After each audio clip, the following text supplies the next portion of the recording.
사도신경을 다 공부하는 것은 불가능합니다. 그래서 오늘은 이 사도신경의 이 대략적인 큰 주제들만 간단하게 좀 짚고 넘어가면서 그래도 우리가 기본적으로 이 사도신경에 대한 그런 중요한 진리들은 좀 이렇게 마음에 새길 수 있게 되시기를 바랍니다. 우리가 사도신경 정말 많이 암송하시죠. 그래서 많은 사람들이 생각하기를 사도신경은 예배 시작할 때 하는 거고 주기도문은 예배 끝날 때 하는 거구나. 그죠? 물론 그렇게 우리가 순서를 좀 많이 정하긴 하지만 여러분 사도신경은 예배 시작을 알리는 고백은 아닙니다. 이 사도신경이 정말 중요한 신앙 고백입니다. 그래서 우리가 오늘 이 시간을 통해서 어떤 의미가 있는지 또 그것이 왜 중요한지를 우리가 하나씩 살펴보게 되었으면 좋겠고요. 그래서 특히 저희 교회가 사도신경 정말 많이 암송하잖아요. 그죠? 저희 온사랑교회는 새벽 기도 때 하죠. 수요 예배 때 하죠. 금요 예배 때 하죠. 주일 예배 때 하죠. 제가 볼 때 아마 사도신경 암송 대회 하면 우리가 1등 할 거예요. 우리가. 또 우리 교회는 또 약점이 새로운 사도신경은 또 몰라요. 또 우리는 또 올드스쿨. 네. 저도 이 새로운 거 해봤더니 너무 어색해가지고 이 옛날 게 좀 좋긴 좋더라고요. 더 구수하고 왠지 좀 있어 보이고. 네. 어찌되었든 오늘 이 공부를 통해서 우리가 하는 고백들이 앵무새처럼 따라하는 고백이 아니라 이제부터 우리가 사도신경을 할 때마다 깊은 주님의 은혜가 함께 하시기를 바랍니다. 아멘. 그 첫 번째 장 넘기시면 제1부 사도신경의 시작 하나님 아버지를 내가 믿사오며 라고 써 있고요. 히브리서 11장 6절 말씀이 적혀 있습니다. 함께 같이 합독하겠습니다. 시작. 믿음이 없이는 하나님을 기쁘시게 하지 못하나니 하나님께 나아가는 자는 반드시 그가 계신 것과 또한 그가 자기를 찾는 자들에게 상 주시는 이심을 믿어야 할지니라. 아멘. 기독교는 믿음의 종교입니다. 거기 1번에 제가 써놨죠. 고린도후서 5장 7절 보면 이런 말씀이 있어요. 영어로 보면은 live by faith, 믿음으로 살고 not by sight, 보는 거로 사는 게 아니다. 그러니까 예수님 믿는 거는 보는 거로 우리가 행하는 게 아니라 믿음으로 행하는 것이다. living by faith라고 써 있어요. 이게 기독교의 본질입니다. 예수님 믿는 생활의 아주 중심은 믿음입니다. 기독교는 감정의 종교가 아닙니다. 기독교는 이 느낌의 종교가 아닙니다. 물론 감정이 있을 수 있습니다. 물론 느낌도 있을 수 있습니다. 근데 느낌과 감정은 절대적이진 않습니다. 기독교는 체험의 종교란 말도 있지만 이 체험의 종교도 절대적이진 않습니다. 체험이 있을 수 있겠지만 체험만을 가지고서 그것이 전부다라고 말할 수는 없습니다. 기독교는 믿음의 종교입니다. 저는 우리의 신앙이 믿음을 근거 삼았으면 좋겠습니다. 우리의 신앙이 느낌을 근거로 삼으면 안 돼요. 간혹가다 그런 분들이 있어요. 하나님이 느껴진다. 그런 분들은 좀 멀리할 수 있게 되시기를 바랍니다. 네, 물론 느껴질 수도 있겠죠. 근데 너무 느낌만을 의존하기 시작하면 느낌은 오락가락하거든요. 없을 때도 있어요. 그런 느낌을 의존하는 사람들은 그때 멘붕이 찾아옵니다. 하나님의 사랑을 느낌적으로 아는 친구들은 느낌이 없을 때는 하나님이 나를 사랑하지 않는구나 라는 함정에 빠집니다. 저는 저와 여러분이 느낌을 의지하지 않았으면 좋겠고요. 또한 감정도 똑같습니다. 어떤 사람들은 감정적으로 신앙생활합니다. 그래서 막 감동이 있고 눈물이 있을 때는 은혜 받았다. 근데 눈물이 없으면 은혜 못 받았다. 여러분 눈물 없어도 은혜 받을 수 있어요. 믿으시죠? 아무리 눈물이 한 방울도 안 나와도 은혜 받는 사람이 있더라고요. 꿈쩍하지 않아도 이렇게 입가에 웃음이 없어도 은혜 받는 분들이 계시더라고요. 기독교는 믿음의 종교입니다. 우리의 믿음이 견고해지게 되었으면 좋겠습니다. 아멘. 옛날에 그 CCC에서 만든 책자 그 사형리를 보면 혹시 사형리 아시나요? 그 뒷부분에 기차 그림 나오잖아요. 그죠? 그 기차 그림에 이 감정이란 부분도 있지만 항상 팩트를 근거한 감정이 가장 건강하다 이렇게 얘기합니다. 그래서 믿음을 근거로 한 감정, 이것이 아주 올바른 신앙의 자세입니다. 이 믿음이란 말이 피스투스라는 단어입니다. 피스투스인데요. 이게 어떤 의미냐면 그냥 단순히 지적으로 동의한다 그런 의미는 아닙니다. 내가 지적으로 동의합니다. 그것만이 아니라 신뢰한다는 뜻이고, 두 번째로 의지한다라는 뜻이고, 세 번째로 그렇기 때문에 헌신한다. 이게 피스투스의 뜻입니다. 이게 기독교의 믿음이에요. 내가 하나님을 신뢰하고, 내가 하나님을 의지하고, 내가 하나님께 헌신한다. 이게 진짜 믿음입니다. 이런 믿음이 저희 안에 있게 되시기를 축복합니다. 어떤 목사님이 믿음을 크게 네 가지로 설명한 적이 있어요. 이렇게 말씀하시더라고요. 기독교는 미신이 아니다. 미신이 어떤 믿음이죠? 미신은요, 없는 거를 믿는 겁니다. 그게 미신입니다. 기독교는 미신이 아닙니다. 근데 가끔 미신적으로 신앙생활 하시는 분들이 계세요. 기독교는 절대로 미신적 종교가 아닙니다. 또한 두 번째로 이런 말씀하시더라고요. 기독교는 맹신이 아니다. 맹신이 뭐죠? 그냥 믿는 겁니다. 그냥 맹신하는 거죠. 근데 기독교에서 말하는 믿음은 근거 없는 믿음이 아닙니다. 그냥 무조건 믿어야 돼. 그거 아닙니다. 또한 세 번째로 기독교는 광신이 아닙니다. 광신이 뭘까요? 자기 멋대로 믿는 겁니다. 가끔 보면 자기 마음대로 믿는 분들이 계세요. 자기 마음대로 해석하고 자기 마음대로 막 생각하고. 근데 기독교는 그런 광신적 믿음이 아닙니다. 기독교에서 말하는 믿음은 네 번째입니다. 확신입니다. 확신. 기독교는 팩트를 믿습니다. 믿음의 근거가 있다라는 겁니다. 우리는 없는 걸 믿는 것도 아니고 그냥 믿는 것도 아니고 우리 마음대로 믿는 것도 아니고 우리는 확실한 것을 믿는 겁니다. 그게 기독교입니다. 사도신경이 그거를 고백하는 신앙 고백입니다. 너무 중요하겠죠. 그래서 우리가 이 사도신경을 통해 정말 팩트를 확신 있게 고백하는 그런 크리스천 되시기를 축복합니다. 그 받으신 강연 2번 보면 오늘날의 기독교의 문제점이라고 제가 썼어요. 크게 세 가지의 문제가 오늘 현대 기독교 안에 있어요. 첫 번째가 뭐냐면 도덕적인 문제점입니다. 참 이런 소식 많이 들어봤죠. 교회가 타락했다. 목회자가 타락했다. 이게 도덕적인 결함이죠. 그게 요즘 기독교 안에 자주 발견되는 아주 심각한 문제점입니다. 또 두 번째 어떤 문제가 있을까요? 세속화된 것이 있습니다. 세속화된 것. 세속화의 문제점. 이게 두 번째 문제점입니다. 점점 교회가 세속화되어지고 있습니다. 교회가 세상을 따라가고 있습니다. 교회가 세상 방식으로 운영을 하기 시작합니다. 굉장히 무서운 겁니다. 교회가 성경 가치를 따르지 않고 세상 가치를 따라갑니다. 신학적으로도 신앙적으로 세상을 추구하는 게 얼마나 많은지 모릅니다. 이것이 기독교의 가장 큰 문제점입니다. 제가 오늘 낮에 설교 한 편을 들었는데요. 이찬수 목사님 설교였는데요. 이런 말씀하시더라고요. 교회가 너무 겉멋에 들었다. 요즘 아주 뼈 있는 말씀을 하시더라고요. 겉멋에 들어가지고 중심을 다 잃어버렸다. 동의하지 않을 수가 없었어요. 요즘 교회가 멋있는 교회가 되게 많아요. 화려한 교회가 되게 많아요. 이 겉모습이 번지르르한 교회가 되게 많아요. 물론 겉모습이 악하다 이건 아니에요. 이왕이면 좋은 건물이 있으면 좋겠죠. 이왕이면 좋은 조명이 있으면 좋겠죠. 이왕이면 무대가 조금 더 아름다우면 좋겠죠.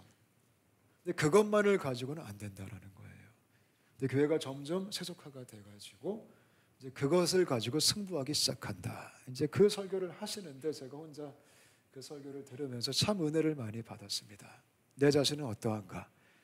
겉모습만 들어있는 목사는 아닌지, 내가 세속화되고 있는 목사는 아닌지, 요즘 목사가 좀 멋있어야 된다. 그런 말도 좀 들어요 가끔. 아이들에게 좀 어필하려면, 청년들에게 어필하려면 좀 세련돼야 되고 옷도 잘 입어야 되고.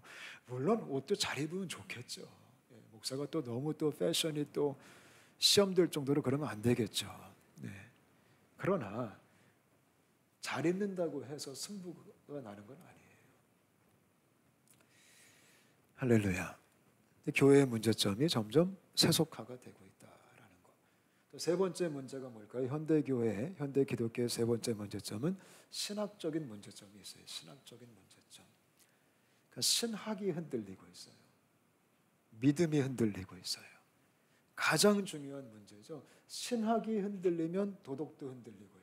신학이 흔들리면 세속적 가치가 침투하기 시작하는 거예요. 그러니까 제가 볼 때 믿음의 문제, 신학의 문제가 흔들리니까, 우리가 뭘 믿어야 되는지 그게 흔들리니까, 우리가 붙들어야 되는 그 중심이 흔들리니까 모든 게 흔들리기 시작하는 거예요. 우리는 든든한 기반에, 그 든든한 믿음의 기반이 있어야 됩니다. 그런 은혜가 우리 모두에게 있게 되시기를 축복합니다. 이런 든든한 신학적 기반, 이거를 고백하는 게 사도신경입니다. 사도신경. 사도신경은 정말 중요한, 이 교회가 회복해야 되는, 교회가 암송만 해야 되는 것이 아니라 교회가 진짜 그거를 마음에 품어야 되는, 그 반석 위에 세워져야 되는 아주 중요한 믿음의 가치들입니다. 그거를 함께 나눴으면 좋겠습니다. 3번 보시면 사도신경이라고 써 있어요. 사도신경의 배경이 있습니다. 여러분, 사도신경이 뭘까요? 이 초대교회 당시에 사도들이 가르쳤던 성경 공부 내용이었습니다. 그게 사도신경에 나온 출처입니다. 이 사도들이 가르쳤던 어떤 신앙의 교육, 거기서 사도신경이란 신앙 고백이 만들어졌습니다. 초대교회에서부터 로마 시대로 옮겨가면서 이 사도신경이 어디에 쓰였냐면, 그 당시 로마 시대 때는 세례 문답용으로 썼습니다. 그러니까 누군가 세례를 받으려면 사도신경을 고백해야지 진실되게 사도신경을 고백하는 사람들에게 세례를 베풀었습니다. 또한 이 당시에 어떤 용도로 쓰였냐면, 이 당시 이단들이 되게 많았대요. 교회 안에 침투하는 그런 거짓 가르침의 선생들, 그런 거짓 가르침들을 분별하기 위해서 사도신경을 썼습니다. 그래서 사도신경을 고백을 잘하면 너는 나의 형제구나, 우리는 같은 패밀리구나. 근데 사도신경을 고백을 못하면 의심의 눈으로 쳐다봤다고 합니다.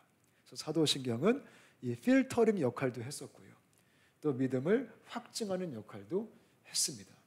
그게 이제 이 중세 시대, 이제 개혁주의 교회가 일어나기 시작하면서 이제 보편적인 믿음의 고백으로 그때부터 이제 교회 안에서 불려지기 시작하고 쓰여지기 시작하고 고백되어지기 시작한 겁니다. 그래서 사도신경은 이 전통이 있는 겁니다. 초대교회 때부터 예수 믿는 믿음을 확실하게 고백하고 그거로 증명하고 그거로 분별하고 그거로 필터링을 했던 너무나 중요한 용도로 쓰여진 게 사도신경입니다.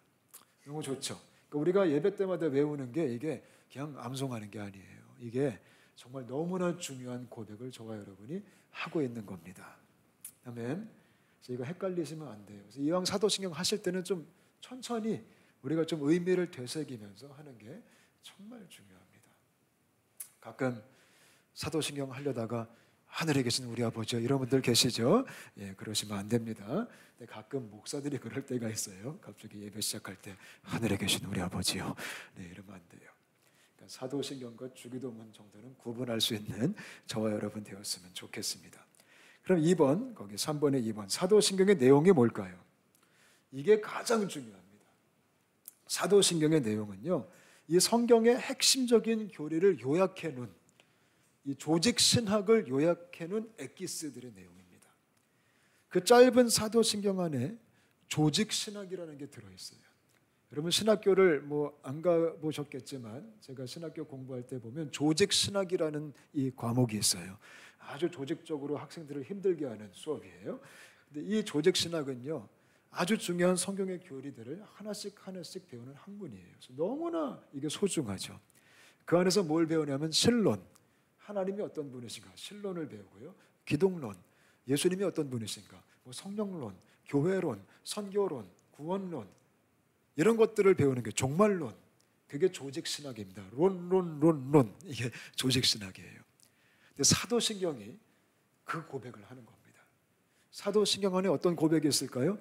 신론이 있습니다. 신론, 하나님을 향한 믿음의 고백이 있습니다. 또 사도신경 안에 기독론, 예수님을 향한 믿음의 고백이 있습니다. 사도신경 안에 성령론, 성령님을 향한 믿음의 고백이 있습니다. 사도신경 안에 교회론, 교회를 향한 믿음의 고백이 있습니다. 사도신경 안에 구원론, 구원이 무엇인지 구원에 대한 믿음의 고백이 있고요. 또한 사도신경 안에 마지막으로 종말론, 종말에 대한 믿음의 고백이 있습니다. 그 짧은 이 고백 안에 이 모든 게 다 담겨져 있는 게 바로 사도신경입니다.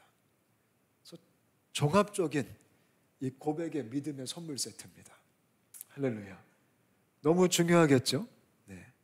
그래서 사도신경은 유익합니다. 거기서 한번 보시면 뭐 때문에 유익하냐면 첫 번째 크게 세 가지 방편으로 유익해요. 첫 번째, 기독교 신앙의 큰 그림을 그려줍니다. 기독교 신앙의 큰 그림. 그러니까 성경의 큰 그림, 신학의 큰 그림을 고백하는 게 사도신경입니다. 아주 간단한 고백 속에. 그러니까 틀이 세워지는 거예요. 속된 말로 왁구가 만들어져요. 왁구. 이 신앙의 틀, 신학의 틀이 딱 견고하게 세워지는 게 사도신경입니다. 그래서 우리가 이거를 잘 이해하고 잘 아는 게 중요합니다. 여러분, 기독교는 아는 걸 믿습니다. 우리 모르는 걸 믿지 않습니다. 그리고 알아야지 믿습니다. 알아야지. 사도신경이 내가 뭘 아는지를 고백하는 겁니다. 그래서 그는 큰 그림을 그려주고요. 두 번째, 어떤 유익이 있냐면 기독교 세계관을 정립해 줍니다. 세계관. 이 인생의 세계관. 세상적 세계관이 아니라 기독교적 세계관. 하나님에 대해서, 신의 존재에 대해서, 구원에 대해서, 인간에 대해서, 종말에 대해서, 인생에 대해서 너무나 중요한 우리 인생의 큰 그림 또한 그려지기 시작합니다. 또 세 번째로 이게 정말 중요한데요. 사도신경의 유익은 우리 신앙인들에게 아이디 카드와 같은 겁니다. 아이디 카드. 나의 정체성을 얘기해 주는 겁니다. 나는 이런 존재다. 그러니까 사도신경이 우리가 홍콩 아이디에 있듯이 이게 우리의 신앙 아이디입니다. 당신은 어디 소속입니까? 우리가 아이디를 딱 보여주면 돼요. 전능하사 천지를 만드신 하나님 아버지를 내가 믿습니다. 그게 나의 소속입니다. 나는 거기로부터 나왔습니다. 이런 확실한 고백을 할 수 있게 되시기를 축복합니다. 굉장히 유익하고 우리를 든든하게 해주는 그런 신앙적 믿음의 고백입니다. 특히 4번 보면요, 삼위일체 하나님이라고 제가 썼어요. 이 사도신경은 아주 핵심적으로 중심적으로 하나님을 고백하는 겁니다. 그것도 삼위일체 하나님에 다 나오세요. 삼위일체 하나님. 사도신경에는 좀 이게 설명이 안 되지만 거기 제가 삼위일체 트리니티의 그림을 좀 그려놨어요. 거기 보시면 여러분들이 보는 그림이 정확한 삼위일체에 대한 설명입니다. 우리 요거를 믿으셔야 돼요. 여러분들은 삼위일체를 어떻게 생각하세요? 제가 가만히 보면 너무나 많은 분들이 삼위일체에 대한 오해를 많이 하십니다. 가장 많이 하는 오해가 삼위일체를 역할론으로 구분을 합니다. 역할의 구분. 그죠? 하나님이 때로는 아버지가 되시고 때로는 예수님이 되시고 때로는 성령님이 되신다. 역할이 다르다. 아닙니다. 한 분인데 세 가지의 역할. 그거 아닙니다. 삼위일체는 세 분의 인격체가 따로 계시다라는 것입니다. 믿으시죠? 그래서 그 표를 보시면 이게 정확한 표예요. 성부, 성자, 성령이 있죠. 성부는 성자가 아니다. 성자는 성령이 아니다. 성령은 성부가 아니다. 반대로 성부는 성령이 아니다. 성령은 성자가 아니다. 성자는 성부가 아니다.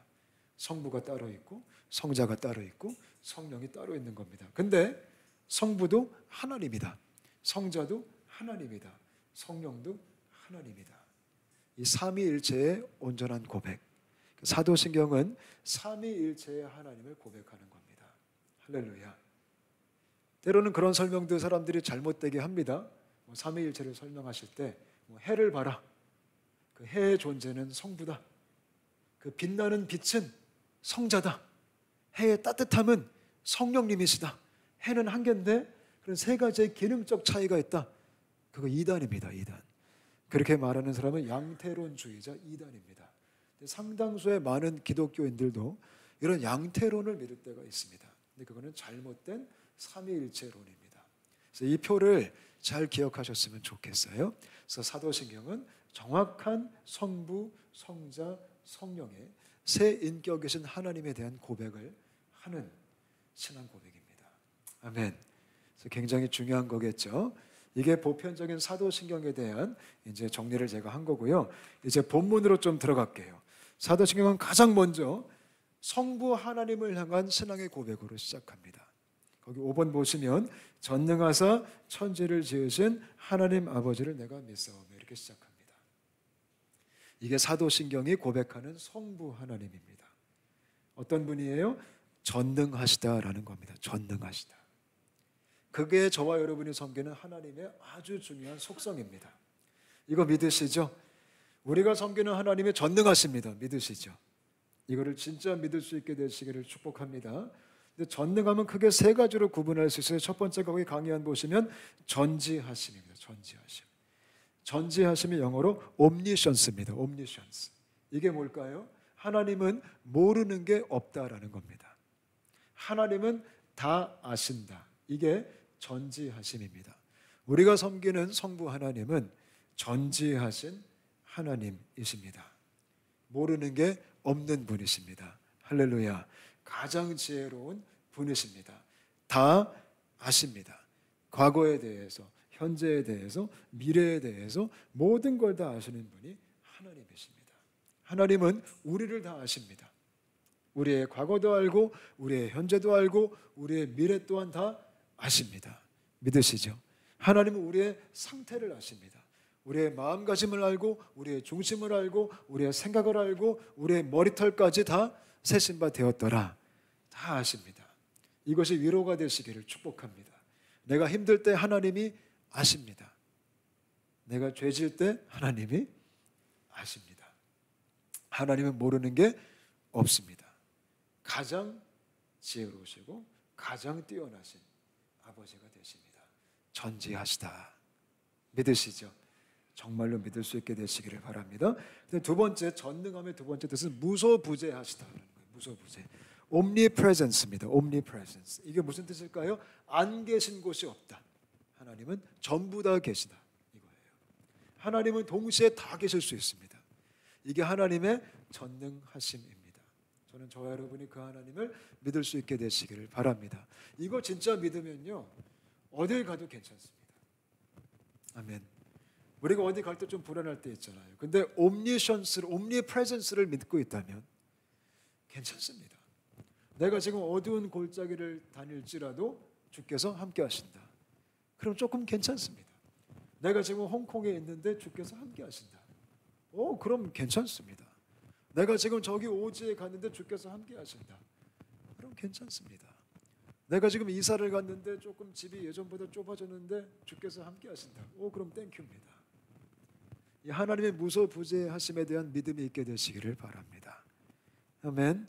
한번 말씀 찾아볼까요? 시편 139편 7절부터 8절입니다. 무소부재에 대한 아주 소중한 말씀이 적혀 있습니다. 139편 7절부터 8절입니다.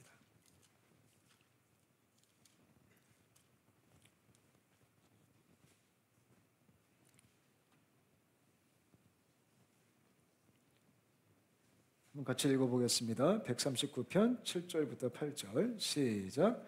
내가 주의 영을 떠나 어디로 가며 주의 앞에서 어디로 피하리까? 내가 하늘에 올라갈지라도 거기 계시며 수월에 내 자리를 펼지라도 거기 계시니이다. 아멘. 믿으시죠? 피할 수가 없습니다. 제가 볼 때 그 예전에 그 만화를 보니까 손오공, 그죠? 우리 서유기 이런 거 보면 이 도망을 못 가고 이 부처의 손이 어디 가든지 있다. 이거 베낀 것 같아요. 제가 볼 때 이거 베낀 것 같아요. 근데 부처는 그럴 수가 없죠. 근데 우리 하나님은 내가 하늘에 올라가도 거기 계시고 내가 땅속에 내려가도 거기 계시다. 이 하나님이 어디든 계시다가 또 어떤 의미가 있을까요? 하나님이 항상 우리를 눈동자처럼 보호하신다라는 겁니다. 믿으시죠? 우리 말씀 또 찾아볼까요? 시편 17편 8절입니다. 시편 17편 8절. 거기 보호하심에 대한 말씀이 있어요. 17편 8절. 자, 시작. 나를 눈동자같이 지키시고 주의 날개 그늘 아래 감추사. 아멘. 이거 믿으시죠? 안 계신 곳이 없기 때문에 내가 어딜 가든지 눈동자처럼 나를 지켜주신다. 이런 주님의 은혜가 함께 하시기를 축복합니다. 아멘. 제가 사실 이제 여기 사는 많은 부모님들께서 이제 자녀를 다른 데 떠내 보내잖아요. 미국에도 가고 한국에도 가고. 그럼 부모들이 불안하잖아요. 이 말씀을 가지고 기도할 수 있게 되시기를 바랍니다. 주님 누구누구를 눈동자처럼 지켜주십시오. 저도 그 기도합니다. 저희 딸내미 눈동자처럼 좀 지켜주십시오. 네. 우리 하나님의 눈은 어디든지 있으십니다. 다 보고 계시고 다 지켜주시고 보호하시고 날개 그늘 아래 숨겨주시는 분이십니다. 이 은혜를 누릴 수 있게 되시기를 축복합니다. 또 우리가 잘 아는 말씀 마태복음 28장 20절, 내가 세상 끝날까지 너희와 항상 함께 있으리라. 이거 믿으시죠? 세상 끝날까지. 하나님이 중도 하차하지 않으세요. 하나님은 중도 포기하지 않으세요. 하나님은 끝까지 우리와 항상 함께 한대요. 여러분 정말 믿으십니까? 주님의 무소부재하심, 하나님이 항상 보고 있고 항상 같이 있다, 이거를 진짜 믿는 사람은 어떤 반응을 할까요? 지금도 주님이 나와 함께하고 있다, 어딜 가든지. 제가 곰곰이 생각해 봤는데요, 정말 주님의 무소부재하심을 믿는 사람은 크게 두 가지 반응을 할 것 같아요. 첫 번째는 아휴 다행이다, 함께 하시는구나. 두 번째는 헉 함께 하죠? 지금은 안 되는데, 지금은 같이 계시면 좀 곤란한데. 아마 두 가지 반응이 있을 거예요. 하나님은 곤란할 때도 함께 하시고, 우리가 또 주님을 그렇게 필요로 할 때도 함께 하십니다. 항상 24/7 우리 주님의 그 무소부재하심 가운데 살 수 있게 되시기를 축복합니다. 그게 전능하심입니다. 마지막으로 전능함의 뜻은 전능함입니다. omnipotent입니다. omnipotent. 이게 무슨 뜻일까요? 못하는 게 없다라는 겁니다. 그러니까 모르는 게 없다, 안 계신 곳이 없다, 못하는 게 없다. 이게 전능하심의 뜻입니다. 참 놀랍죠? 그게 누구예요? 성부 하나님. 우리가 섬기는 하나님이 그렇게 광대하시고 그렇게 위대하시고 그렇게 강력하신 분이십니다. Nothing is impossible for him. 아멘. 그러면 우리가 뭐가 무서울까요? 전능하사 천지를 지으신, 천지를 지으실 정도로, 우주 만물을 창조하실 정도로, 모든 별들을 만드실 정도로, 우리가 감탄하는 그 자연을 다 만드실 정도로, 그게 우리 하나님이라는 거예요. 아멘. 또 우리 같은 죄인을 구원하신, 우리는 구원받을 수 없는 존재인데요, 우리를 살려주신 그 전능하심, 얼마나 놀라워요. 그리고 지금도 우리를 이끄시고 계시는 그 전능하심, 못하는 게 없으신, 그게 우리의 하나님이 하는 거예요. 여러분 이거 정말 믿으세요? 사실요, 제가 이런 얘기 몇 번 한 적이 있어요. 이것만 진짜 믿어도요, 웬만한 거 다 이길 수 있어요. 웬만한 거 다 극복할 수 있어요. 웬만한 패닉 안 할 수 있어요. 웬만한 근심 걱정 안 할 수 있어요. 웬만한 염려에 빠지지 않을 수 있어요. 이것만 진짜 내가 믿고 있다면. 전 그런 믿음이 저와 우리 안에 있게 되시기를 바랍니다. 우리 온사람교회가 이런 믿음으로 무장했으면 좋겠어요.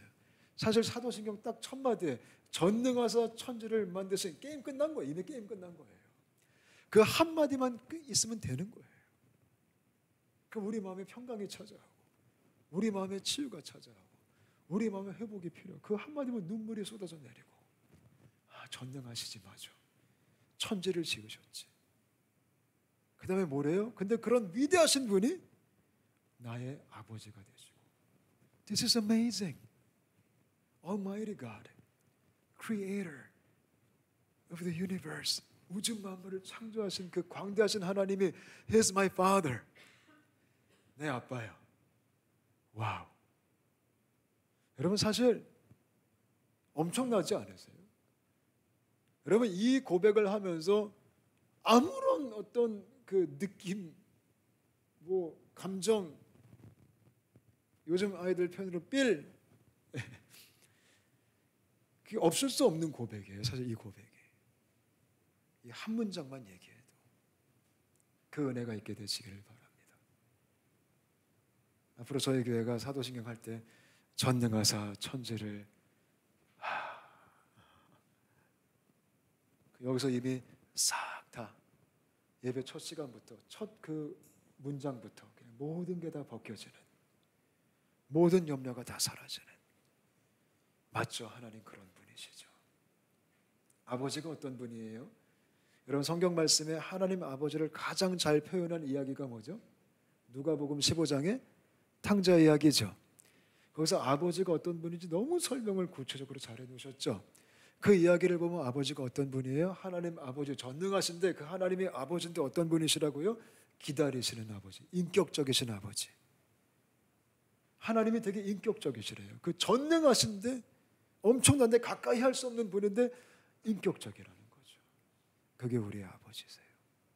We can talk to him. 하나님께 대화할 수 있는 거예요. 그 아들이 얼마나 4가지 업계 대화해요. 그죠? 이 4가지 업계. 나 돈 줘. 유산 줘. 얼마나 이게 버르장머리 없는 자식이에요. 근데 그런 버르장머리 없는 자식과 소통을 하는 그 아버지. 인격적이신 아버지. That's our father. 그리고 걔가 사고 치고 나갔어요. 그때부터 그 아빠가 뭐예요? 기다리시는 아버지. 항상 기다리고. 하나님이 우리를 기다리시는 거예요. 믿으시죠?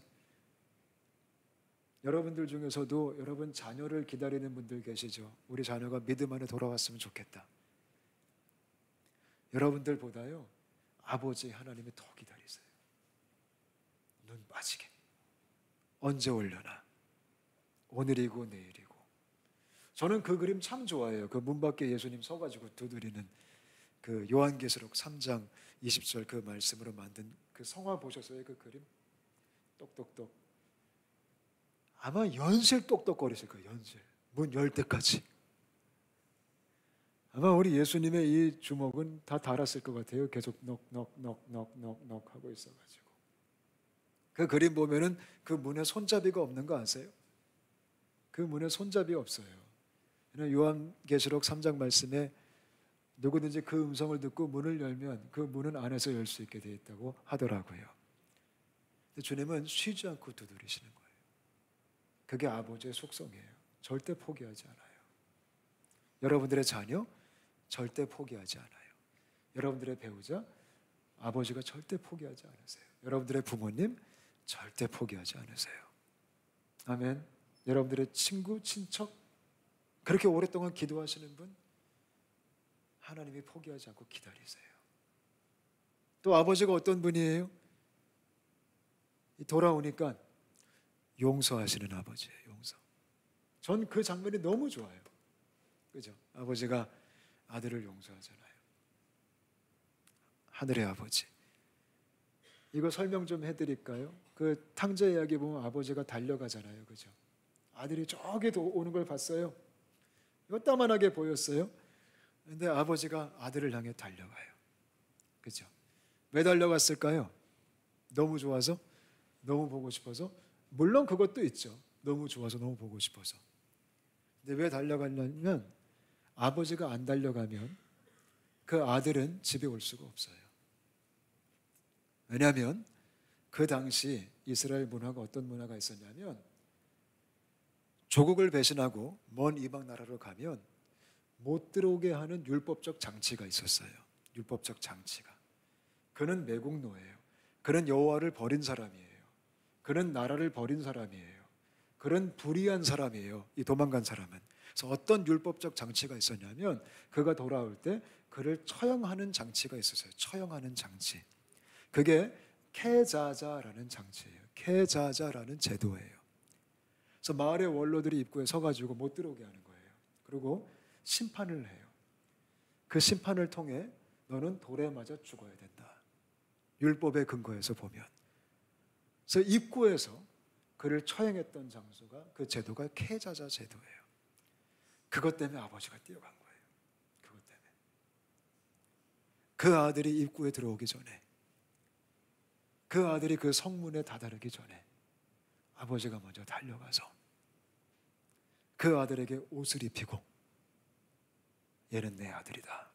그리고 함께 성에 아버지가 데리고 들어간 거예요. 그게 탕자 이야기예요. 우리는 흔히 이 당시 어른들은 원래 안 뛰었다. 뛴 것 자체가 대단한 거다. 물론 그런 의미도 없지 않아 있지만 아주 본질적인 의미는 아버지가 안 가면 아들은 죽거든요. 제가 제일 좋아하는 장면이 부둥켜 안고 막 울잖아요. 그때 아들이 막 멘트를 날려요. 더 이상 나를 자녀로 보지 마시고 나를 종이 하나로 보시고 막 혼자 별소를 다 하죠. 근데 아버지가 철저하게 쌩까요. 그 말을 듣지도 않아요.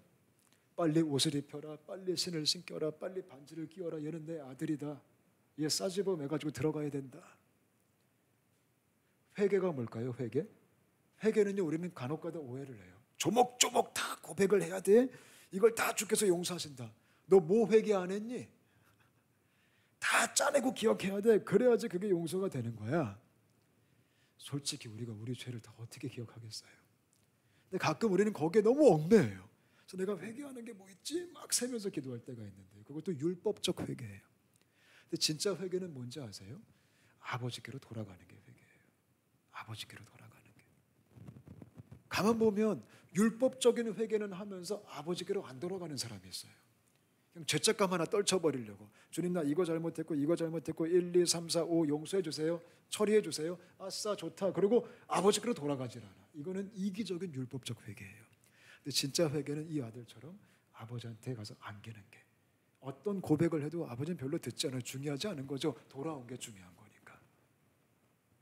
그를 용서하는 아버지. 그리고 또 어떤 아버지예요? 회복하시는 아버지. 회복하시는. 다시 자녀로 반지를 끼워라. 신을 신겨라. 옷을 입혔죠?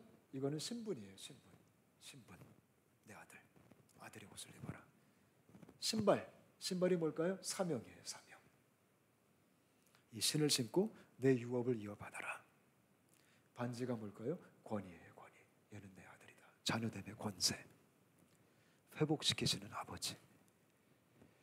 그게 우리가 섬기는 성부 하나님이십니다. 전능하사 천지를 지으신 하나님 아버지를 내가 믿사오며. 이 한마디면 게임 끝나야 됩니다. 사도신경 고백할 때. 물론 고백할 때마다 그거를 다 그리면서 생각하면 우리가 예배가 안 끝날 거예요. 근데 이 짧은 고백할 때 그걸 마음에 품으시고 진실되게 믿음을 담아서 고백할 수 있게 되시기를 축복합니다. 아멘. 오늘 이 예배 가운데 이 놀라우신 전능하신 하나님 아버지가 우리 가운데 충만하게 역사하게 되시기를 축복합니다. 아멘.